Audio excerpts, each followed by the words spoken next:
μπορούσε να είναι και εκεί, Ωχ, τώρα ήρθαμε πιο κοντά. Τι βλέπετε? Σε έναν ελαιόνα. Άρα, έχουμε φτιάξει ένα σλόγγαν, Αγαπάμε, φροντίζουμε, προστατεύουμε τους ελαιώνες, παιδιά και το λάδι. Νομίζω ότι είσαστε έτοιμοι για αφίσα. Είμαι σίγουρη. Τι τρώγανε? Χθες τις πήραμε φωτογραφία. Θες να μου πεις ότι δεν ζουν ακόμα? Βέβαια, είναι χθεσινή φωτογραφία. Εγώ δεν το ήξερα. Στο λέω τώρα. Είναι ολόιδες. Είναι ολόιδες,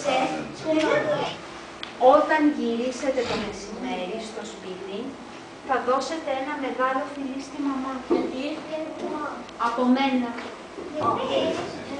Γιατί όταν ήταν έγκυος, είμαι σίγουρη ότι έτρωγε λαδάκι. Αφού λοιπόν πάρουμε το λαδάκι, δεν θα δείξουμε την κακή μας διαγωγή, να γυρίσουμε την